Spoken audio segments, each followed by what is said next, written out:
முதலமைச்சர் மு.க. ஸ்டாலினின் நாடகம் மக்களிடம் எடுபடாது என்று அதிமுக முன்னாள் அமைச்சர் செல்லூர் ராஜு பேசியுள்ளார்.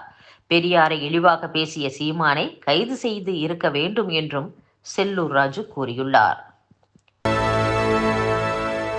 தமிழக மீனவர்கள் இலங்கை கடற்படையினரால் கைது செய்யப்படுவதை தடுக்க உறுதியான தூதரக நடவடிக்கைகள் எடுக்க வேண்டும் என்று முதலமைச்சர் மு.க.ஸ்டாலின் கூறியுள்ளார். அத்துடன் மத்திய அமைச்சர் ஜெய்சங்கருக்கு முதலமைச்சர் மு.க.ஸ்டாலின் கடிதம் எழுதியுள்ளார். வேங்கை வயல் விவகாரத்தை மத்திய புலனாய்வு குழுவிடம் ஒப்படைக்க வேண்டும் என்று முன்னாள் முதலமைச்சர் ஓ. பன்னீர்செல்வம் தெரிவித்துள்ளார். திமுக அரசின் மெத்தன போக்கு பெருத்த சந்தேகத்தை எழுப்புகிறது என்றும் ஓ. பன்னீர்செல்வம் கூறியுள்ளார். ராமேஸ்வரம் கடலில் மீன்பிடித்த போது எல்லை தாண்டியதாக ராமேஸ்வரத்தைச் சேர்ந்த 33 மீனவர்களை இலங்கை கடற்படையினர் கைது செய்து அவர்களது 3 படகுகளையும் பறிமுதல் செய்துள்ளனர். இந்த சம்பவம் ராமேஸ்வரம் மீனவர்கள் மத்தியில் பெரும் கொந்தளிப்பை ஏற்படுத்தியுள்ளது. நேதாஜி சுபாஷ் சந்திரபோஸ் மரணம் குறித்து கருத்து தெரிவித்த எதிர்க்கட்சித் தலைவர் ராகுல் காந்தி மீது அகில பாரதிய ஹிந்து மகாசபா அளித்த புகாரின் பேரில் போலீசார் வழக்கு பதிவு செய்துள்ளனர்.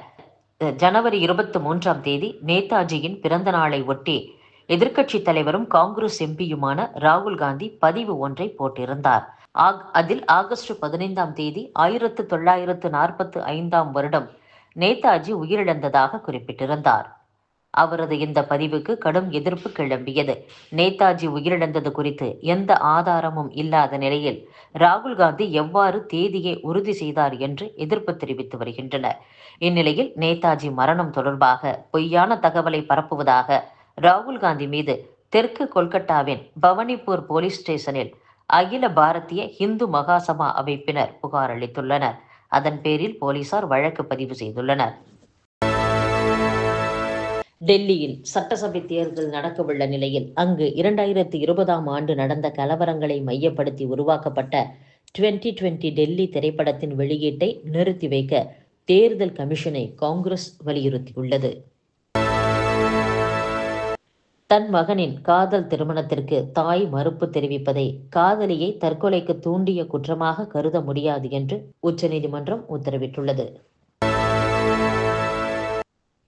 டெல்லியில் பாஜக ஆட்சிக்கு வந்தால் ஆம் ஆத்மி அரசால் தொடங்கப்பட்ட மக்களுக்கான அனைத்து நலத்திட்டங்களும் வசதிகளும் நிறுத்தப்படும் என்பதை பாஜக தலைவர்களின் வார்த்தைகள் மூலம் பல்வேறு வழிகளில் தெளிவுபடுத்தி உள்ளதாக ஆம் ஆத்மி கட்சியின் தேசிய ஒருங்கிணைப்பாளர் அரவிந்த் கெஜ்ரிவால் தெரிவித்துள்ளார். பாஜக தனது கோடீஸ்வர நண்பர்களுக்கு மக்களின் பணத்தை கடனாக வழங்குவதும் பின்னர் அந்த கடன்களை 2 அல்லது 3 ஆண்டுகளுக்கு பிறகு தள்ளுபடி செய்வதும் இலவசம் இல்லையா என்று ஆம் ஆத்மி கட்சி தேசிய ஒருங்கிணைப்பாளரும் முன்னாள் முதலமைச்சருமான அரவிந்த் கெஜ்ரிவால் கேள்வி எழுப்பியுள்ளார். மேற்கு வங்க மாநிலத்தில் 25,753 ஆசிரியர்களின் பணி நியமன ஊழல் வழக்கில் கொல்கத்தா நீதிமன்ற தீர்ப்பிற்கு எதிரான மனுக்களை இன்று முதல் விசாரிக்க இருப்பதாக உச்சநீதிமன்றம் தெரிவித்துள்ளது. செயற்கைக்கோளிலிருந்து நேரடியாக மொபைல் போனுக்கு இணைய சேவை வழங்கும் சோதனையை ஸ்பேஸ்எக்ஸ் நிறுவனம் மேற்கொள்ள உள்ளது. மொபைல் போன்களுக்கு தரைவழி கோபுரங்கள் தான் இணைய சேவையை வழங்குகின்றன.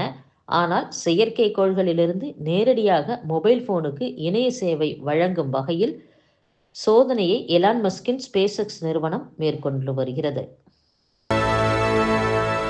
டெல்லியில் தேர்தல் விதிகளை மீறியதாக 700க்கும் மேற்பட்ட வழக்குகள் இதுவரை பதிவு செய்யப்பட்டுள்ளதாக தேர்தல் அதிகாரி தெரிவித்துள்ளார். டெல்லியில் சட்டப்பேரவை தேர்தல் பிப்ரவரி 5ஆம் தேதி அன்று நடைபெறவுள்ளது. இதைத் தொடர்ந்து அரசியல் கட்சியினர் தீவிர பிரச்சாரத்தில் ஈடுபட்டு வருகின்றனர். ஜம்மு மற்றும் காஷ்மீரின் புல்வாமா மாவட்டத்தில் திரால் சவுக் பகுதியில் முதன்முறையாக இந்திய தேசிய கொடி பறக்கவிடப்பட்டுள்ளது. தெலுங்கானாவில் லாரி ஒன்று கவிழ்ந்து ஆட்டோ மீது விழுந்ததில் அதில் பயணித்த பயணிகள் 4 பேர் உயிரிழந்துள்ளனர். 4 பேர் படுகாயமடைந்துள்ளனர். மகாராஷ்டிரா மாநிலத்தில் புனித யாத்திரையின் போது உணவு சாப்பிட்ட 50 பக்தர்களுக்கு உடல்நலம் பாதிக்கப்பட்டு மருத்துவமனையில் அனுமதிக்கப்பட்டுள்ளனர். உணவு சாப்பிட்ட சுமார் 50 பேருக்கு வாந்தி, மயக்கம் உள்ளிட்ட உடல்நல பாதிப்புகள் ஏற்பட்டுள்ளன. இதையடுத்து உடல்நலம் பாதிக்கப்பட்டவர்கள் அனைவரும் மாகூர் மருத்துவமனையில் சிகிச்சைக்காக அனுமதிக்கப்பட்டனர். தமிழகத்தில் உள்ள புதிய அரசு மருத்துவக் கல்லூரி மருத்துவமனைகளில் நிர்வாகம் கூறும் பராமரிப்பு பணிகளை செய்வதற்கு நிதி வழங்கியும் பொதுப்பணித்துறையினர் காலதாமதம் செய்வதாக சர்ச்சை எழுந்துள்ளது. இதனால் மருத்துவமனைகளில் அன்றாட பணிகளில் பாதிப்பு ஏற்படுவதாகவும் ஊழியர்கள் தெரிவித்துள்ளனர்.